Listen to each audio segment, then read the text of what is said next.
Pada suatu hari, di tengah megahnya Jakarta, hiduplah sebuah keluarga yang terdiri dari satu ibu dan 4 orang anak.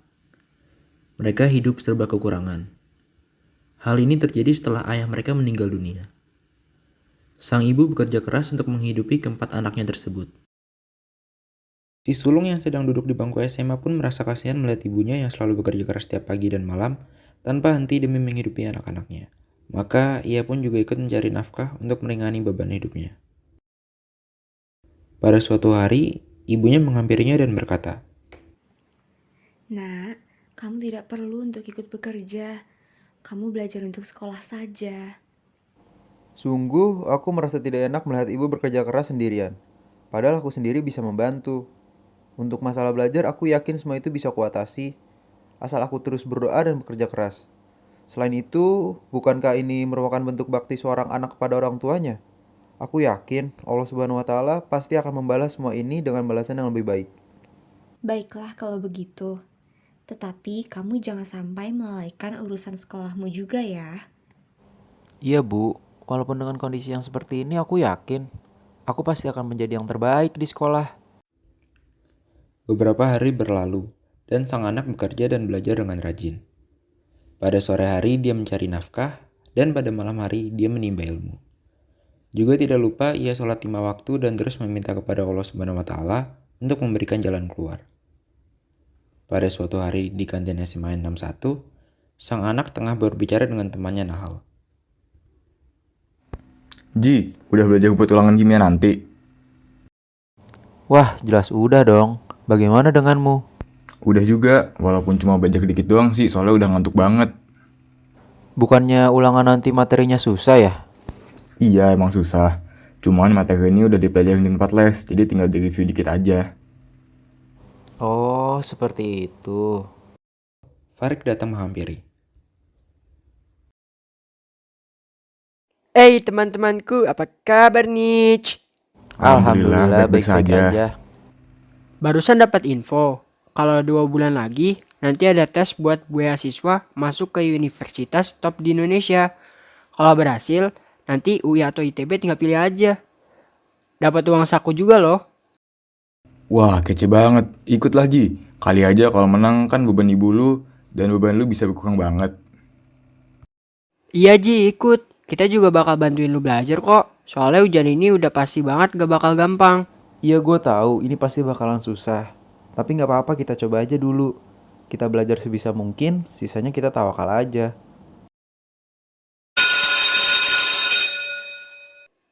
Udah bel pelajaran terakhir nih. Yuk kita balik ke kelas. Kemudian ketiga kawan tersebut kembali ke kelas mereka. Setelah jam pelajaran terakhir, bel pulang sekolah pun dibunyikan dan semua murid bersiap-siap untuk pulang.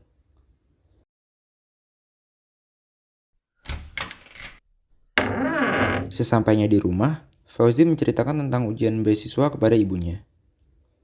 Setelah mendengar cerita tersebut, sang ibu berkata, Itu berita yang sangat bagus.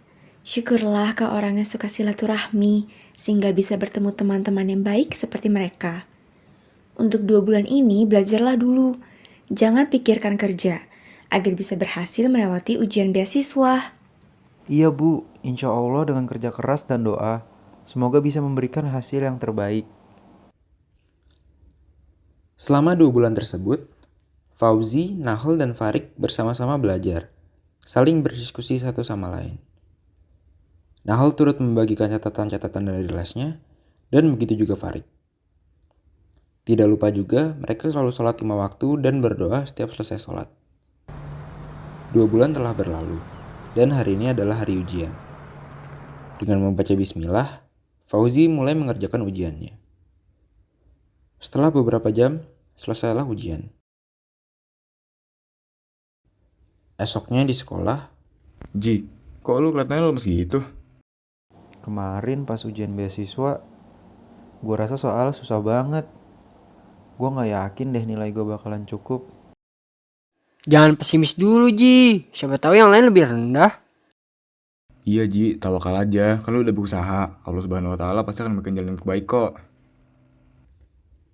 beberapa minggu telah berlalu dan hasil ujian telah diumumkan. Ketika melihat papan pengumuman, Fauzi kaget ketika melihat nilainya yang paling tinggi, walaupun nilainya itu tidak bagus. Dengan seketika, Fauzi bersujud syukur kepada Allah Subhanahu wa Ta'ala. Mendengar berita yang baik tersebut, Nahal dan Farik ikut berbahagia. Ibunya pun menangis terharu mendengar kesuksesan anaknya. Dengan begini, Fauzi bisa merubah hidupnya dari yang semula susah menjadi lebih mudah. Semua ini terjadi bukan karena kerja kerasku saja, tetapi juga karena izin Allah. Seandainya aku tidak pernah sholat atau berdoa, aku tidak yakin bisa berada di sini dalam keadaan senang. Terima kasih ya Allah. Bismillahirrahmanirrahim.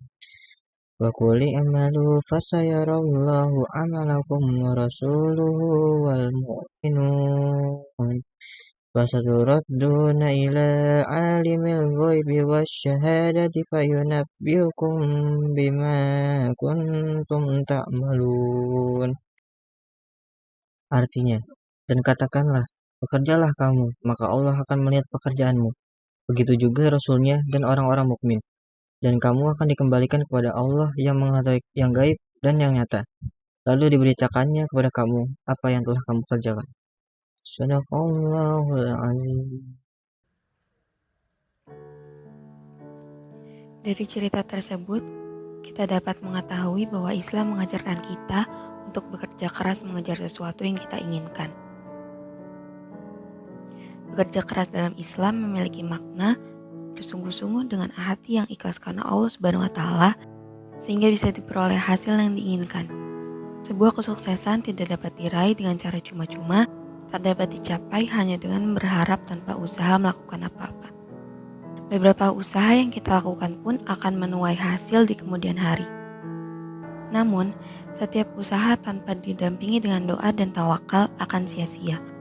Oleh karena itu, berusaha dan berdoalah untuk menggapai sesuatu yang kita inginkan atau cita-citakan. Doa tanpa usaha itu bohong dan usaha tanpa doa itu sombong. Maka padukanlah keduanya lalu akhiri dengan tawakal.